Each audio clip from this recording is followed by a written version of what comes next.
ఇటీవల మాజీ ఎమ్మెల్యే గండ్ర వెంకటరమణారెడ్డి అక్రమ ఇసుక రవాణాకు పాల్పడిన వాహనాలను అడ్డుకుంటే అధికారులు ఇసుక మాఫియాకు కొమ్ము కాసేలా లారీలను వదిలిపెట్టడం సిగ్గుచేటని Bhupalpally municipal floor leader Gandra Harish Reddy ఆరోపించారు. మానేరు వాగులో అక్రమ ఇసుక రవాణా వ్యవహారంపై చర్యలు తీసుకోవాలని, అలాగే చలివాగు బ్రిడ్జి నిర్మాణంలో నాసిరకం పనులను అడ్డుకోవాలని కోరుతూ టేకుమట్ల మండల బీఆర్ఎస్ నాయకులు జిల్లా కలెక్టర్ను కలిసి వినతి పత్రం అందజేశారు. ప్రజా సంపదను దోచుకునే వారిని కాపాడుతున్న అధికారులపై విచారణ జరిపి కఠిన చర్యలు తీసుకోవాలని వారు డిమాండ్ చేశారు. గత వారం రోజులుగా జరుగుతున్నటువంటి ఇసుక రవాణా, గత 2 సంవత్సరాలుగా టేకుమట్ల మండలంలో జరుగుతున్నటువంటి అధికార పార్టీ దుర్మార్గపు చర్యల్ని ప్రశ్నిస్తూ ఈరోజు టేకుమట్ల నాయకులందరూ కూడా మా యొక్క నాయకుడు అయినటువంటి రమణారెడ్డి సార్ ఆదేశం మేరకు ఈరోజు కలెక్టర్ ఆఫీస్కి వచ్చి కలెక్టర్ ఆఫీస్కి వినతి పత్రం ఇవ్వడం జరిగింది.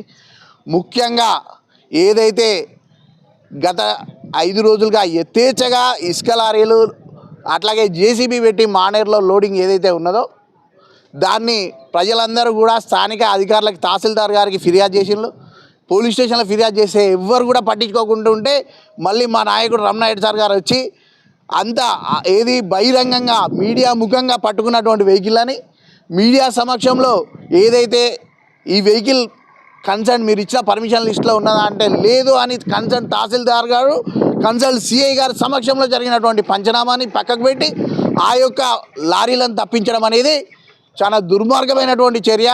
దానికి ఖచ్చితంగా స్థానిక సిఐ గారు, స్థానిక తహసీల్దార్ గారు, స్థానిక ఎస్ఐ గారు ఖచ్చితంగా బాధ్యత వహించాలి.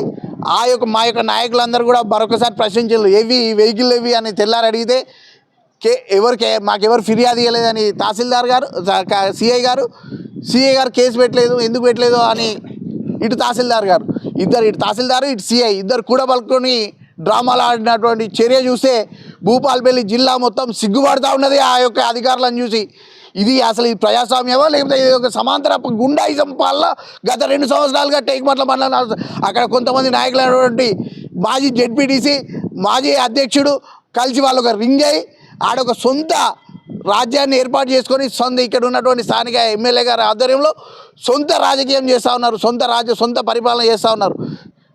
మీలో కనుక మార్పు రాకుంటే ఖచ్చితంగా ప్రజా ఉద్యమాలు మా గండ్ర వెంకటరమణ సార్ ఆధ్వర్యంలో ప్రజా ఉద్యమాలు నిర్వహిస్తాం. ఇవన్నీ కూడా ప్రజల ముందు ఉంచుతాము. ఇంకా కన్సర్న్ ఇక్కడ కూడా న్యాయం జరగకపోతే కలెక్టర్ ఆ యొక్క స్థానిక ఎవరైతే అధికారులు తప్పు చేసిందో తహసీల్దార్ గారు, సిఐ గారు, ఎస్ఐ గారిని కనుక తక్షణమే చర్యలు తీసుకోకుంటే వెంటనే మేము మళ్ళీ కన్సర్న్ దీనికి ఇంకా పై అథారిటీకి వెళ్తాము. ఎట్టి పరిస్థితుల్లో వదిలిపెట్టేదే లేదు.